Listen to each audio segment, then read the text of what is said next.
Kofi Olomide tellement ça guide ya ba mission Congo ça la reine au moni arena batu bakei soyez libango a kei ko se faire crucifier pour il bango ce hippodrome de Vincennes parce que hippodrome de Vincennes ils ont contenir plus de 100 000 places.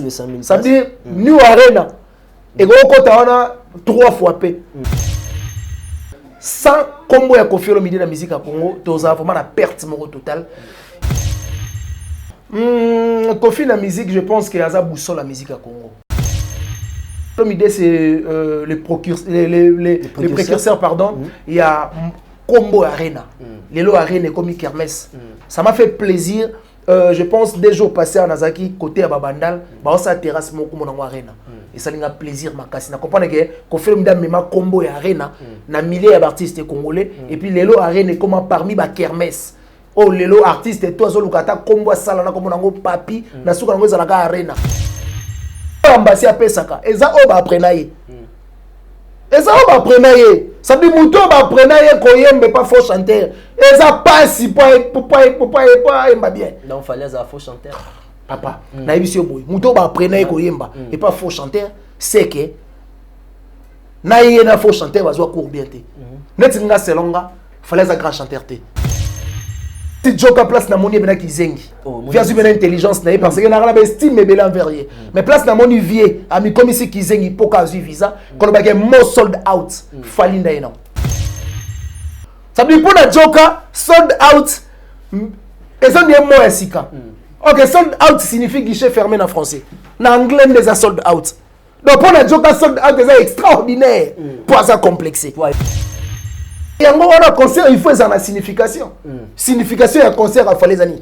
Boudin, il y a PMB.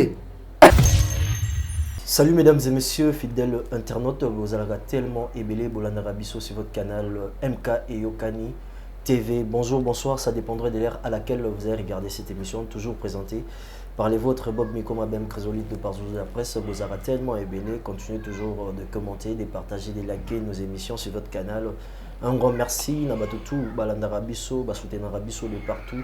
Bon, continuez toujours Kosala Yango et ça Rabisso, tellement plaisir. Un grand merci à celle que j'appelle Bem Blessing Chacha Queen Fordior la Renta, madame mon épouse depuis la France. Je dis salut, pourquoi pas Style Magonda, maman générale depuis London. Et pourquoi pas Yachibo, Apula, Ballon d'Or, je vous salue. Vous avez tellement bélé, les colonels Jimmy. Yamama Rose, pourquoi pas le général John Chibangu, papa n'a pas de place aux alliés. Cette émission dédiée n'a pas tout au balinga toujours qu'au soutenir Bisso, bas sponsor na Bisso, vous êtes tellement ébélé, bon continuez toujours qu'au solliciter Bisso et ça la Bisso tellement plaisir et n'a pas tout oyo bana posato. Salut la bango, ba promotion, ya ba maison d'habillement, ba boutique na bango. Nous sommes toujours là disposés avec vous. Le numéro est affiché au bas de vos écrans. Bogoki Kokome la Bisso. Et au ça la Bisso tellement plaisir. Dans cette émission, je vais recevoir de longues jambes. On va vraiment parler de beaucoup de choses. Mais ma fille Ngaïza Nangote, Tokosola la Bisso ka pemeka neto mesana. Merci beaucoup. Nabatutu Oyo Bagolanda cette émission. Suivez vraiment cette émission du début à la fin. Bokozala vraiment décidé. Je suis Floka derrière la caméra sous au même langage nanga au que fongolanga pour la nabiso au même langage naba sponsor nabiso naba abonné nabiso tout ba mesana Olanda biso de longue bonjour. Bonjour Bob, bonjour na MK depuis Place à Olanda biso. Pourquoi pas dire merci naba abonné tout fidèle. Et surtout, on va s'abonner déjà massivement, va partager la vidéo, va commenter. C'est une façon de mettre la main sur la pâte. Il y a ce qu'on fait. Excusez. Et puis merci à tout balinga de langue partout à travers le monde. À commencer par Yawili Moucheni Kodamboka Koda Congo. Merci à Gentil Songo Bourgeois mon vieux. Merci à les millionnaires Laurent Soukoko déjà à Kinshasa. Et puis merci à Ilunga Kalala depuis Kolwezi, patron de Kolwezi, boss à Est. Et puis merci à Gentil, honorable Justin Mompolo, mon président Christian Moukouti Azala Patriote. Sans Moukounkou le nécessaire coffre-fort à Paris, il y a Maman Aimé Konko. Et pourquoi pendant le Bambot, c'est un héritier pour moi. Les camps qui signent Bergence à Fret et Maritime, la Château Rouge, tout ça va coller avec toute sécurité. Vraiment, merci beaucoup. Bienvenue dans cette émission. Vraiment, il y a musique. On va parler de Kofi Olomide Kwadargo Raman. Boni Bassama Kofi. Ouais, ça va. Highlander, ça bien. Highlander, il est Koufarate. On a passé Bambote place Hollande, depuis sa résidence. Et puis sa femme Mamasi Olomide. On a passé bon week-end. Et puis on attend. Bon, ça autour ça l'émission mon RTNC, je pense que Balandiango et pas Jessica Bassele. Ouais. 10h30, Balandiango. Bon, ça le bel kaka. Deuxième volume, il y a Platinum. Ouais. Donc Platinum, deuxième volume, et c'est Bimi. Ouais.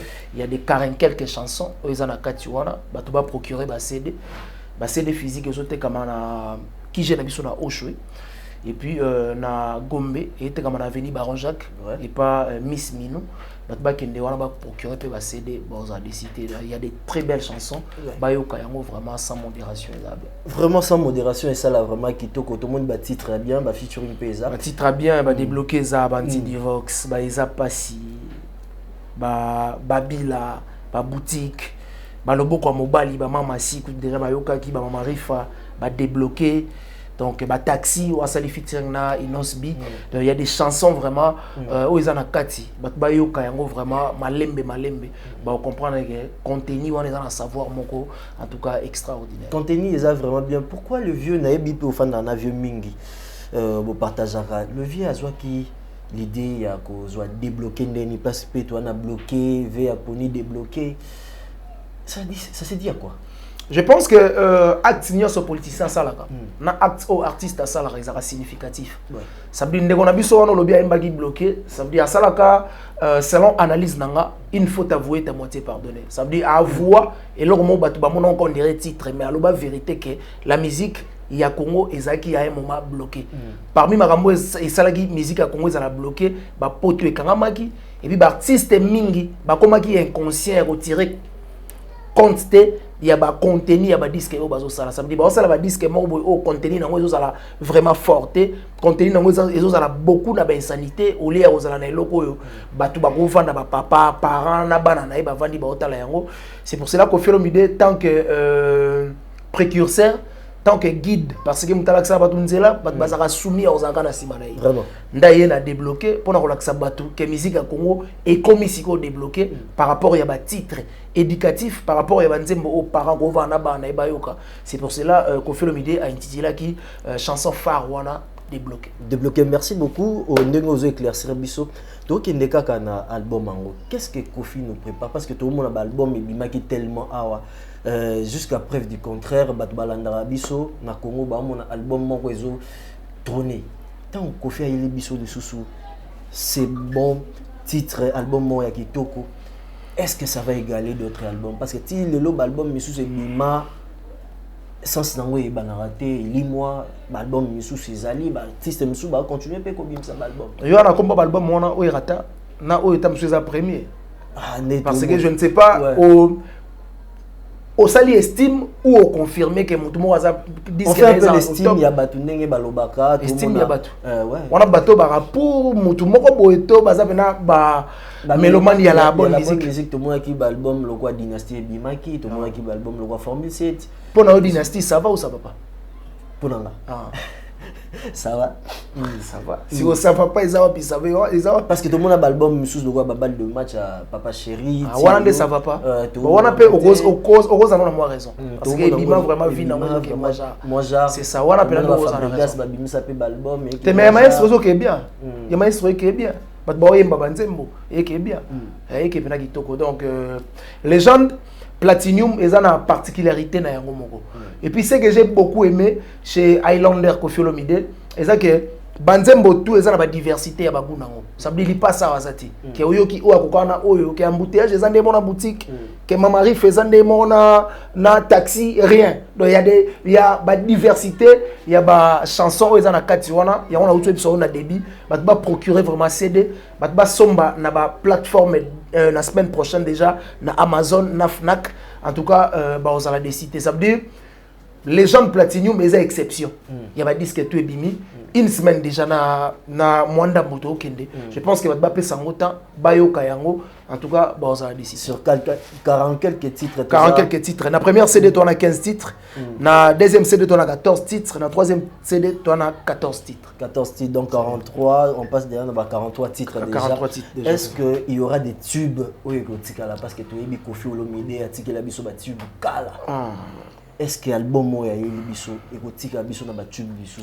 Je pense que 2030. Je pense que ça banzembo éthique na ba tube. Neti nga moko en tant que analyste, tant on a la chanson le rôle embouteillage.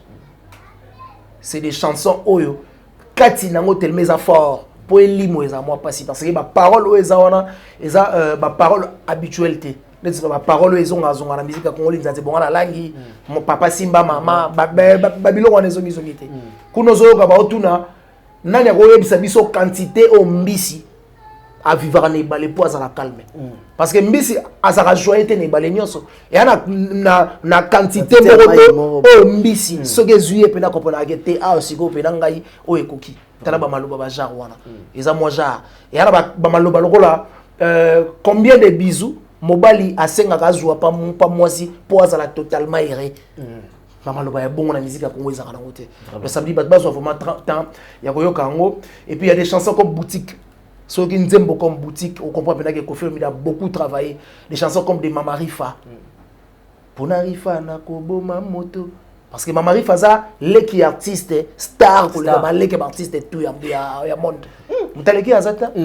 Les qui artiste, ou azana succès le roi Mama Rifa. Azarata?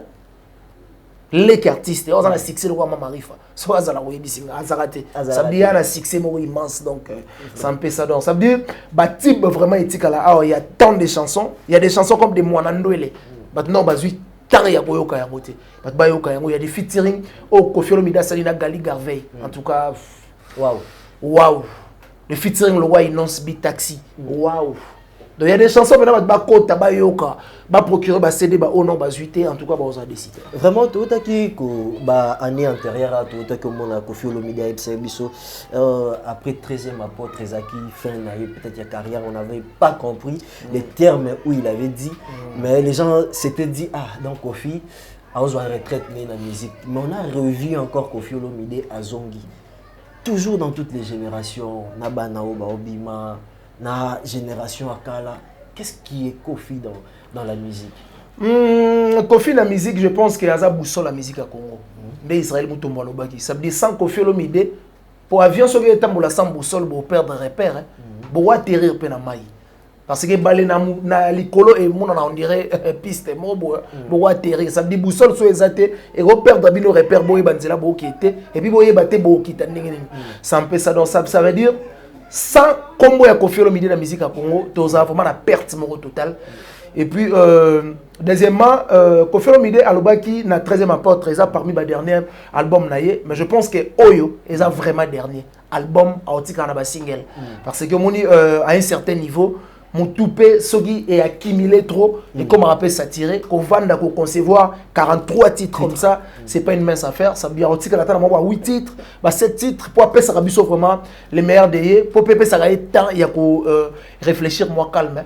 Il y a les gens de Platinum, ils ont dernier disque, il y a Kofi Olomide en termes, il y a l'album, il y a un single, et puis mariage net, il y a privé, concert privé, et ils ont vraiment bien. Donc, ils ont parmi les derniers albums, il y a un ça va procurer vraiment CD avant déjà na hippodrome de 2025 na France. Vraiment, Badbaola Nabiso, vous consommez vraiment album parce que Kofi, c'est une légende au Azo Sungabiso vraiment dans la musique à Congo, le lo Azo continuer, cause elle a toujours au top. Pour y a des bateaux, excusez la catiote, il y a des moi pour procurer ba CD zati. Neti batu nanga o pena bazaka yanga ya kati. Ba otinda balar na ba on a payé et puis écoute na agence qui. Neti on a payé lango ilunga kalala. Ouais. Donc ça veut dire ils ont déjà avion et qui Kolwezi. Vraiment. Bientôt ils ont des avions et qui Kolwezi. Donc c'est des avions. Donc batu ba ça la moyen ilunga kalala sali, ça veut dire atindi lar na ba payé et mati avion et qui. Vraiment. C'est de où t'es mat avion. mais maintenant mangenge héros batondi na OK pototé c'est des vanagé là c'est des avions ah des bailanga c'est des avions vraiment ça plaisir. Parlons aussi de l'hippodrome de 2025 Koffi Olomide a eu biso hippodrome. Donc depuis l'histoire à Congo et à Congo, nanu mututa beta hippodrome.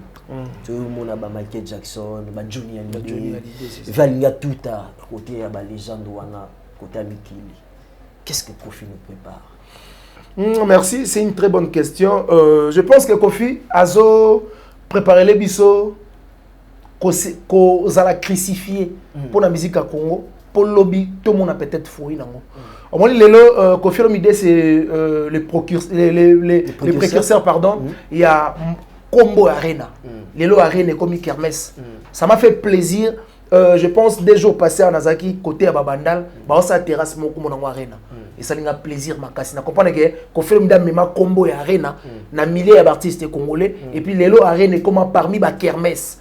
Oh lelo artiste et toi lukata kombo sala na kombo nango papi na suka nango ezalaka arena il faut beta ve na moko kapo Jogo Jida Makuka sa staff nae kombo nango new arena tala siko décret donc ça veut dire Koffi Olomide tellement ça ka guide ya ba mission Congo sala arena omoni arena batu bakei soyez li bango a kei ko se faire crucifier pour la bango siko hippodrome de Vincennes parce que hippodrome de Vincennes ils ont contenir plus de 100 000 places ça veut dire new arena et go kota wana 3 fois p parce que hippodrome de Vincennes et go contenir 100 000 places plus 120 000 ou 150 000 p bah comment ça veut dire déjà 3 fois arena vous comprenez vraiment parce que Koffi Olomide zone di risque a zone di à la crucifier pour musique ya Congo et à la libérer place mo et c'est limité qui parce que le au Koffi Olomide ça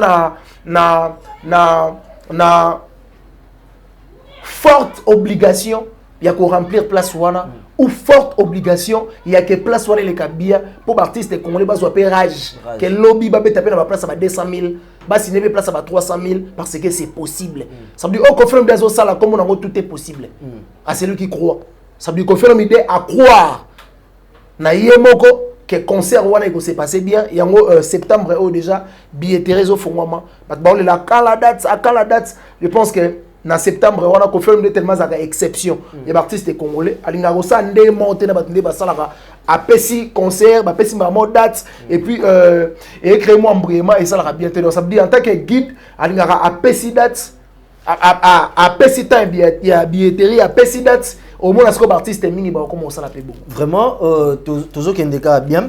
Tout le monde a Koffi Olomide, Koffi yawe la biso o bat bo benga l'impossible 100 000 places. Tozongi sous na bané Koffi ayebisa biso obeta stade de France tout le monde a Koffi Koffi vient avec hippodrome 100 000 places est-ce que koka na musique à lelo tout le monde a artiste na biso à part wa otaki obeta 40 000 places na Paris la Défense au moni ba misu ba artiste misu lokwa ba ferry ba fali ba beti ba Adidas Arena donc et ça ba place moko boy tout le monde a moins de 50 000 places. Mais Koffi vient doubler. Est-ce que Koffi a l'audimat, il y a des mélomanes, na milliers à Libanda, on a signé hippodrome de 25. Ou ils ont à se crucifier kaka, moi 10 000 personnes, na bango, il y a pas de la liste, il y a beta hippodrome de 25. Non, c'est pas ça. Bon, moi, Mutusoki a signé le Romoro, c'est qu'à se sentir convaincu.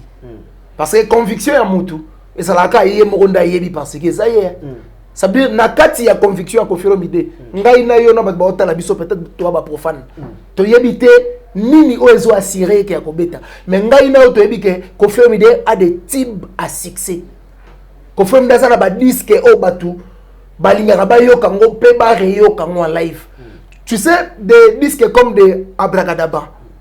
Il y a des très belles chansons na kati wana o batuti disque betati et là peut-être na poto kuna bazwa chance ya koyoka ngo live boité. Et puis combien de personnes bazaka na nzala ya komona Koffi Olomide po ayoka kaka album na ye o ya lingaka peut-être V12. Peut-être légende, peut-être Abracadabra. Donc ça veut dire dans ça yo Koffi Olomide se sentir convaincu et puis à prêt.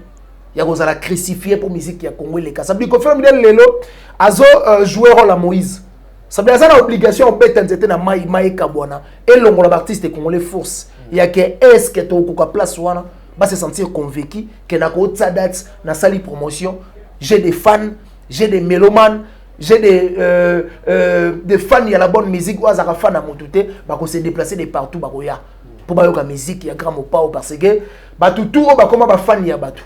En réalité bah ça non bah fan à quartier la tête. Bah ça bah fan à quartier la tête. Bah ça bah fan à quartier la tête. Puis si on va parler na bango, bah bah c'est à quartier la tête. Bah na nzembo quartier la tête bah yo grand soit fan di botali ah ero na koyo kanina yo katam susu ngobila.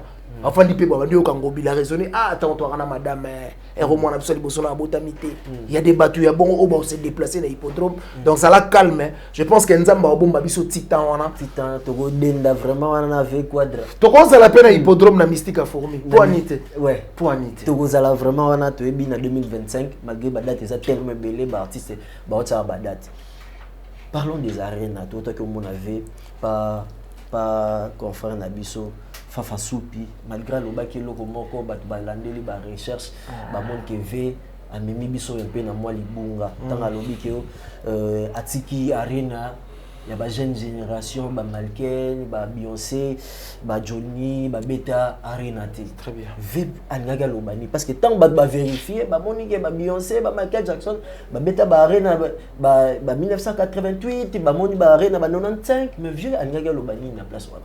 Je pense que Koffi Olomide a un précurseur. Koffi Olomide a un guide de la mission à Congo. Et puis il y a une légende vivante, incontestable. Pour son avis, si on a un bateau peut-être au bazar même génération là Koffi Olomide, au bazar succès tilelo au rotan à terre. Si on a tenu au veille jalon au bengaza puis au web sanga azali. Si on a vu si on fait la mission volo gaza au web sanga gana yolo. Ça veut dire Koffi Olomide lelo. À combien de niveau il se faire conquérir à Momboshi pour la sabino de quoi qu'il y a hors série. DJ Momboshi. Il y a ça la série T. Confirme dans hors série. Va défendre peu Momboshi. Confirme dans hors série. Ça veut dire ça après il soutenir ma jeune et surtout ba baza va encourager. Les là aucun artiste congolais ou ça va fitting na ba jeune collègue Koffi Olomide. Pour que ça ngatazali. Jeune moko de wa ça va fitting pour na ko tindika ba jeune. Bakendo de l'avant parce que avenir il y a lobby la jeunesse. Moi mon kepe tout monde aware. Avenir il y a lobby la jeunesse. Ceux qui vont encadrer jeunesse mabe, bateau ba ko kitana bino, ba ko zwa opportunité te ya ko saisir, to ya ko défendre musique couleur nango ndenge tam subino botika kiango to ko tombola yango. Parce que lelo ba papa Wemba, lelo ba Madilu, lelo ba Luambo, to batala la musique à Congo, ba lo merci Koffi Olomide parce que nzamba sala yo za la vivant. Pour encadrer bana o barotika la bakitani ya musique ya lobby pour musique kitate. Comment le Congo ils a berceau ya musique ya Afrique. Vraiment. Là ça fait un moment tout le monde ko la musique à Congo ba iba biso na Côte d'Ivoire na ba Nigeria. Pour na nini ba artiste ba ko tsaki mode inconscience. Ça dit bazo quand on a profondeur il y a ba type te quand on a profondeur il y a ba nzembo te ba yemba ba nzembo mbangu. Ça dit artiste pour na ye a ko utele pe ka parler ya mbango li ya ko lianga bambanga pour na ye yango nde maloba. Alors que azo encadrer jeunesse. Il y a des chansons où tu vas confondre papa na banana na moi ciné ba otala nzembo. Il y a des chansons bongo. Que comme place à l'obama mon père comme luka télécommande mère atali père dans RTN7 ça na no RTN7 journal organizembo za na katikati. Il y a des chansons ya bongo. Mais Koffi Olomide azawana pour relaxer ma petit qu'on peut chanter au boyemba rawana mais on peut faire ça même temps sur la code. On t'a peu moins exercice moi à 10 ans 12 ans à comprendre des thèmes mon colomo il y a 50 ans 20 ans 30 ans à comprendre. C'est ça. Mon est soupe ça soupe baba ya. Soupe net ni yobule. Vraiment. Soupe baba ya. Soupe là soupe baba ya. Donc c'est un peu ça. Ça veut dire Koffi Olomide lelo aza artiste au lelo azo tindika ba jeune a pousse ba jeune et puis lelo ozo comprendre que ba jeune ming ba komi oser ça veut dire na oser pe so nzembo na ngai beti ou na oza pe na studio na bengi ve na Koffi Olomide est-ce que to go ça featuring tellement zaka prêt ya ko soutenir jeunesse ya ngomona ka se déplacer carburant na ye mbongo na ya kabeli pe artiste pour la tsaika que force à toi continuer parce qu'on a besoin de vous. Vraiment. C'est ça. Ouais. C'est vraiment ça. Balo Barato préparer lobby qui est lelo. Lelo de longue jab toko momona ba vidéo. et comment les canaux internet, bah page et bien pour déstabiliser Kofi Olomide, il y a bah action à Betaka danseuse dans l'aéroport à Salarabu. Au moment où le Quadra a préparé hippodrome de Vincennes, est-ce que vous ne trouvez pas que ça façon de déstabiliser l'artiste ou bazoli naba basala l'artiste nini? Je pense que ce qui était passé, et les cas déjà, basambela yango parce que Mundele ce qui a quitté Moutou, c'est qu'à comprendre que Moutou est coupable. Ce qui Mundele a quitté Moutou, c'est qu'à comprendre que Moutou est concerné te na ba fait mort ou salamaki.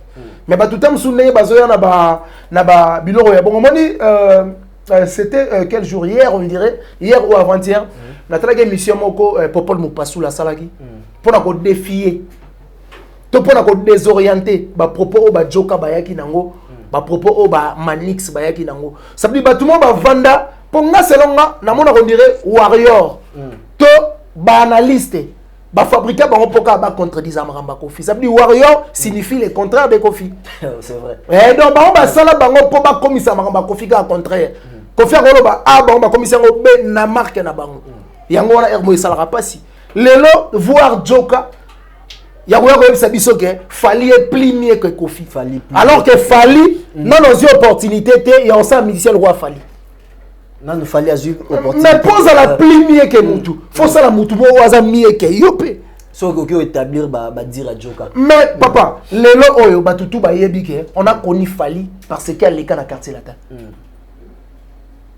Fali a petit Kofi, Fali, petit Kofi, miniature ya Kofi mais Fali Kofi en mieux. Te Fali a la Kofi en mieux te. Pour l'orchestre Fali non bimisi Michel roi Fali te. Mais l'orchestre Kofi a bimisa Michel roi Fali. Ça veut dire avant les cas Kofi, faut bimisa musicien logo la yo. Bimisa da Michel roi yo. Ngai na yo to tala dernièrement ambassade ya. Nzemo na bango ba yemba mazana na incapacité ya ko kasira. Kasira nani d'habitude da sala bongo. Papa, balobaka on donne que c'est qu'on a. Ngana yonde to solaire moto ko ta bilingue parce que to apprena pe moi muke po to biye ko lango. Yamba français balobaka on donne que c'est qu'on a. O ambassade pesaka eza o ba apprena ye. Eza o ba apprena ye. Ça dit muto ba apprena ye ko yembe pas faux chanteur. Eza pas si pas bien. Donc fallait ça faux chanteur. Papa, na yebisi boy. Muto ba apprena ye ko yemba et pas faux chanteur, c'est que na yena faux chanteur bazwa court bien te. Neti nga selonga fallait un grand chanteur te. Selonga. Selon yo fallait un grand chanteur. Un grand chanteur te. Selonga. Obi? Aza. Ça n'est pas Debriard kaka. Debriard kaka selonga. Avec des tubes à Debriard bien. La défense arrête. À Debriard bien. Azor bati bona na studio na live ta. Pour ça ba yebisi ba nzembo ba PCL ba trophée à interpréter en live. Ba qu'est-ce que Joka a dit au Eswibino? Les autres disent que alobi nega vérité. Neti Joka place na moni bena kizengi. Via zu bena intelligence na parce que na la estime bela envers. Mais place na moni vie ami comme ici kizengi poka zu visa qu'on ba ke mo sold out Fali ndaina. Sold out yo ebango avec pas to bele ba ba ke sold out Fali ndé. Au moniteur to aussi ça. Au moniteur to aussi ces émissions. Na peut so vidéo il y a des beaux dina. Hein? On peut sur vidéo il y a des beaux dina. Bon c'est mon émission. On a dit qu'on fait a fait des sold out. Na année. So you know not say. Donc Joka et ça manque d'investigation.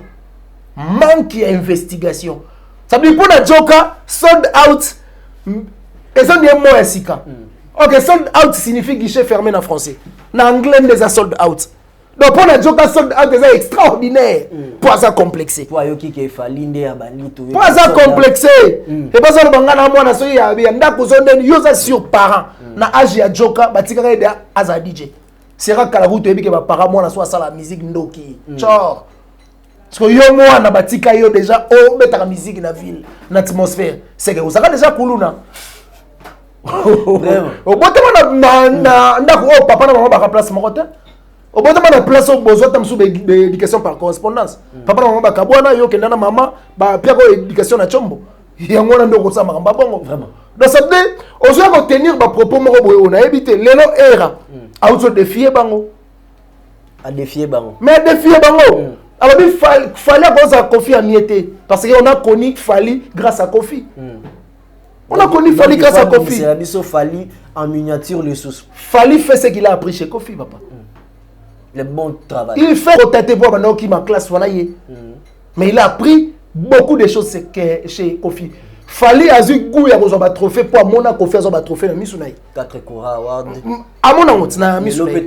Na nuit moko. Yepé na nuit moko déjà nominé 5 fois. Kofi Abima meilleur artiste de la décennie. Les lots, qu'est-ce que signifie décennie? Décennie c'est 10 ans. Kala les lots. Akangi 10 ans. Mais ce qu'il faut dire ton ami m'a dit mon asso quand on a 10 ans, parce que c'est danger. Oh, Kofi déjà déjà meilleur artiste de la décennie. Les lots Kala. Et puis pas congolais sud-africaine. Yepé a lobby a 5 Kora Award na nuit moko. A 5 Kora. 5 fois nominé. Ngas qu'on a linga nini? Artiste so ka zo ba trophée. A ça rappelle capable ya ko défendre makambo azo zo ba trophée en live. Et ça peut bien. Et que autotine mo zo kimaka nango pile sili te bongo te. Yemba me lo wa faire. Yemba lo wa faire. Mais yo tu mon festival te Portugal na Belgique. Différence c'est ça que rapport festival il a fait raison signification. Mais il fallait sa signification. Ah, il y a bête qui a Front Nation. Dans le biboy. Au début il y a Front Nation et bêtement il est 29. Après le lobby nango les 30. Ça veut dire que la période d'indépendance. Il fallait qu'on l'a ça va portugais que c'est aujourd'hui que toujours indépendance. Est-ce que faire la qui on a Belgique? Yo quand il était indépendant tcha. Ba Belgique bango bazoyemba donc baza conscient que to baka plan wana. Baza conscient que to kaba ben indépendance bato ba boto la biso plan. Donc c'était ça la différence. Mais yango wana concert il faut ça la signification. Signification ya concert a fallait zani. Boudin ya pembe. Abisi su ya pembe. Abisi ya pembe. Il y a rouge. Il y a rouge na arena. Significatif ali. Il y a looké tout. Ah! Quartier la tête la kisa bango koyemba na kobina. Quartier la tête la kisa bango koyemba na kobina oui. Mais il y a des CO baki ma classe. Il y a des CO baki ma classe. Tant to ba chanteur le wa ba bourreau. To ko ba falita. Tant to ba chanteur le wa ba soleil, falita. Chanteur le wa Babia. Meilleur chanteur de tous les temps quartier latin. Quartier latin tie Koufaka, chanteur wa le kaka Babia koyemba azati. Moi selon Yoto selon Koffi Olomide. Selon mais Babia ça meilleur chanteur de quartier latin de tous les temps. Autre que chanson ya Mamari Faté. Mamari Fa ou boutique. Koffi Olomide yemo ou dans le bien baleka Babia. Baleka Babia ba oyemba. Mais Abimisa capitaine, capitaine azo défendre combo à Koffi Olomide Libanda. Tu peux défendre combo à Koffi Olomide Libanda, mais il faut aussi être reconnaissant dans la vie. Maza reconnaissant. Maza reconnaissant envers Koffi. Tant bateau ba communicateur na yeba ko s'attaquer na Koffi ya zarabe. Amona kana masala assemblant. C'est que quelque part à c'est santara joyer. Ya komona ke bat bazo finga mentor nanga. Bat ba finga mutumo boy c'est à travers yende na komi onaza. Ça fait plaisir. C'est bon de dire que à la télé que nana pour ça te botanga comme il fallait na émission nanga. Par le quadra, peut-être soit le bibongo. Est-ce que eko pese lo mombo ya malamu? Ce qui a le binde tinde ni botanga combo ya fallait peut-être place ya zalaka to na émission o ya le. Mais ce qui va tuninga question fallait na otanga te. Netinga no so to vandi boy o tuninga question fallait na go répondre. Donc na go sa be mission so ba tuninga komba fallait te to lo bango pété. Mais ce qui na za na émission ba tuninga komba fallait na za obligé. Il y a qu'à répondre par rapport à la question au Batuninga. Parce que question où ils ont la réponse, ils ont raté. Donc il faut répondre, il faut se défendre. Il faut la de quoi que Mouto et na lobelaka. Aza plus que Mouto Batunanga. C'est ça. Et puis qu'on rappelle bateau tam so barba ignorant. Très bien. Pour ignorance les gars Mouto a dit vérité mais ça le coutan encore. Très bien. C'est ça. Tout à que les na période moko awa au ba la main noire, makamba ba visa. Koffi prépare hippodrome de 25 à 2025. Né nazo monnaie là parce que les gens paient. Il y a faut taxer mutumoro de la main noire d'un artiste au biso tutu yebi na banda tout là. Hippodrome de 25 ba opi mais là ba musicien ba visa ba porte-parole ba collaborateur ya quadra ou bien comme l'artiste Nenge Bozolo Bela ya comme na Macron a comme préfecture a comme ambassade des pères qui ba annuler concert ya Koffi hippodrome de 25 parce que bato belé ba otala de ndenge bandi boy au mona boy yepe aleki kuna tellement que France est comme ya bango banile concert à Koffi na hippodrome. Est-ce que vous êtes d'accord nanga que Koffi est ambassadeur culturel? Ouais. Yambo na biso. Oui. Merci beaucoup. Là je sais. Réponse nanga yango. c'est un ambassadeur culturel à Mbokanabisou. Ambassadeur culturel déjà à Siona un passeport rouge. Ça veut dire un ambassadeur. Il y a beau offrir des assurances. Mais un ambassadeur culturel à Mbokanabisou. Un ambassadeur culturel à Mbokanabisou. Ça veut dire concert au Kenya Robeta et ça pour que nous la culture ya Congo. Ce qu'on peut mettre ambassadeur au privé ambassadeur à que nous sommes Moussa naie pour que nous tombe la mboka naie c'est qu'on peut mettre Congo visa. On peut mettre Kofi visa té, on peut mettre Congo visa. Quand on parle de Congo, on voit directement président Fachi. Donc ça veut dire France et puis Meli président Fachi culturellement parlant visa. Parce que tout le monde appelle tout ce que Hollanda soule kaoka lobby azang yep azangaki visa peut-être pour na ba rendez-vous et ya comme non mais faisons seulement l'isole mais soule pour l'instant c'est le retard individu le wanga. Mais bazana continuité continuité remise et reprise et c'est salamaki bon bazaba engagé à primature ba si c'est Moussa na bon ba mbalé ba colline bon ba kei ba tumusu ba ye ça dit na minute on a soulé toi ba tout mort ba individu soulé individu long jambe on a toi ba tumusu et ya comme boroté ba rendez-vous ekotaki na ça n'a pas l'essence na utu bisayo ta la grandeur ya mamno bisayo vraiment soko pimeli ambassadeur culturel visa et ça ko pimeli pays visa pays toko banga parce que okobanga te pona nini boya na mabele na tuna ngai il faut banga te pona nini il faut na banga te parce que mutu oyo bazo faire face na ye c'est un ambassadeur culturel ça veut dire soko pimeli ambassadeur culturel to privé ambassadeur ko kende ko sa musa na ye po tembola mboka na ye ezala ko pimeli mboka pays. Quand on voit pays, premier citoyen à Congo, c'est le président Fachi. Donc, ça, on peut mettre confirmer des visas, carrément, on peut mettre le président Fachi, visa culturellement parlant. Ouais, c'est ça vraiment. Pour la carte, il y a excusez, il y a le président Fachi, madame département belé. Département culture, c'est ça vraiment. Ça dit, ça, on peut mettre Kofi visa, et ça, on peut mettre parti, il y a le président Fachi. Demande nango otamso ezolinga ezwa pour essayer de sentir calme. Vraiment. C'est ça. Très bien.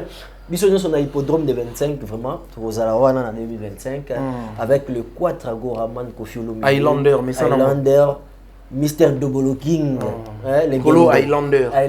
Et le Ekoufarate. Pour ça na été msuba 35 ans supplice. Autre le belo moi étant que Kofi ambassadeur à culture ya Congo on assume déjà tout mona qui est en pesa ki bango ba passeport na bango diplomatique mais les gens aussi se demandent étant que Kofi Olomide ça fait déjà 5 ans passés à besoin ki ba passeport diplomatique comment Kofi Olomide tout le monde a fait rigoler à ça la festival mais Kofi étant qui ambassadeur depuis 5 ans Guazolia Gambon ambassadeur tout le monde a été à un festival le quoi faire rigoler organiser en août avec Kofi Olomide tout le monde a makambo te.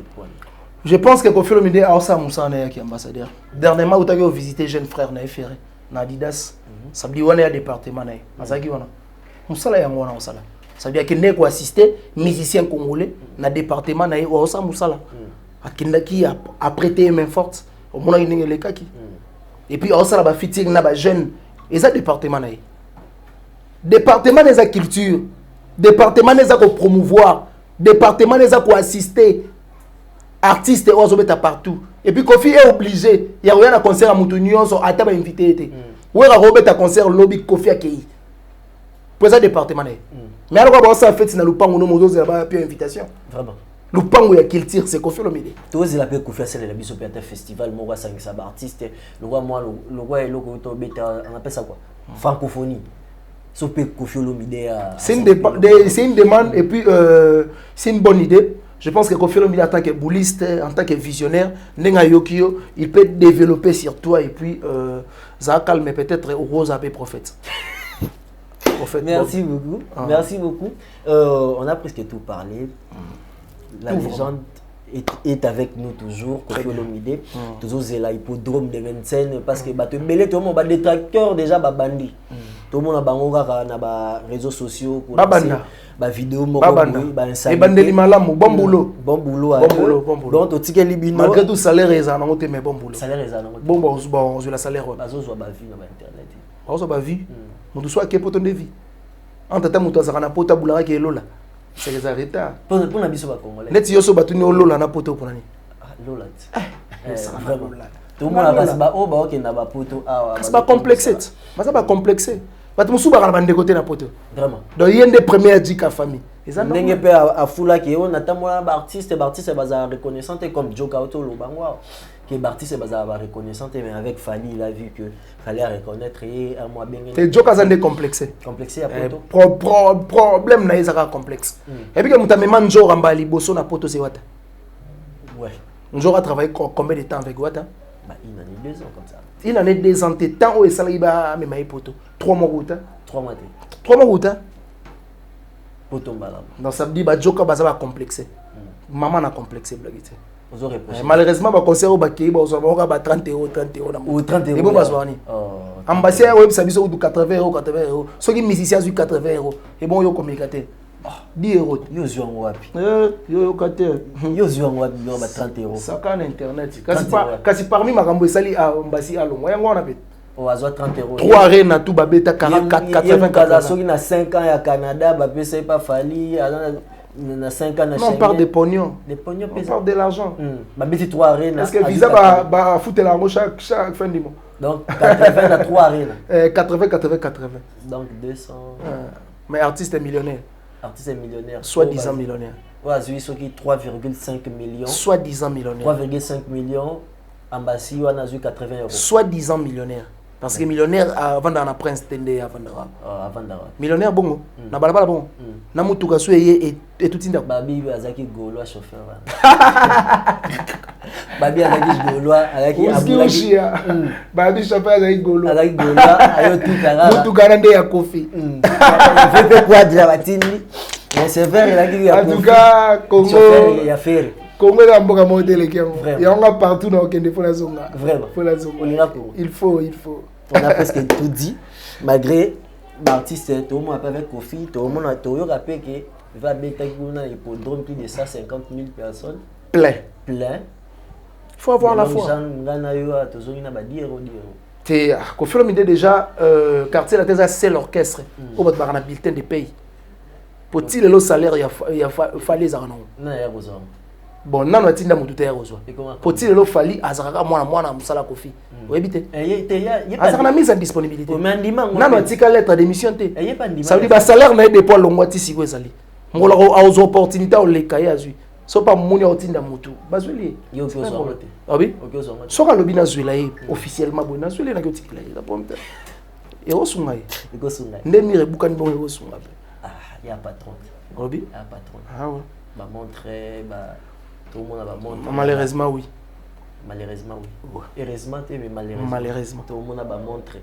Il y a chez la 130 000. Quand Azwa Goua n'est pas Kofi Olomide. Pas quadra. Merci, on a presque tout parlé dans cette émission. Mot de la fin. Mot de la fin, Nangeza, merci pour ton invitation. Merci à tout Balandi Bisso partout à travers le monde. Et surtout, merci à MK. Merci à tous nos abonnés. Va soutenir Bisso, ça sera une très bonne chose. Et puis, merci à tout Balinga des longues j'aime partout à travers le monde. Moi aussi, je vous aime beaucoup. Mon numéro, c'est plus 243 90 69 092 17. Plus 243 90 69 092 17. On a vu des longues j'aime pour plus de détails. Bon, merci à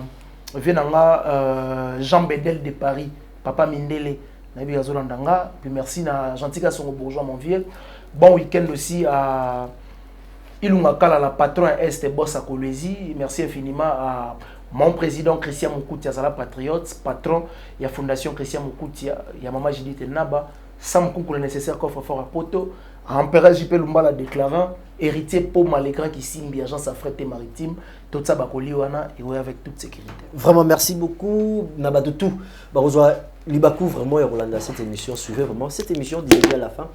C'était à la présentation, le vôtre Bob Moukoua, même Crésolite, l'invité 10 jours de cette émission de langue Jean Boulot qui commence à pécier les savoir-faire et à Moussala Anaïo à Salara auprès de Kofi Olomide, les Quatre Akoraman, l'interminable. Merci beaucoup, Nabadou tout. Rolanda, vraiment cette émission.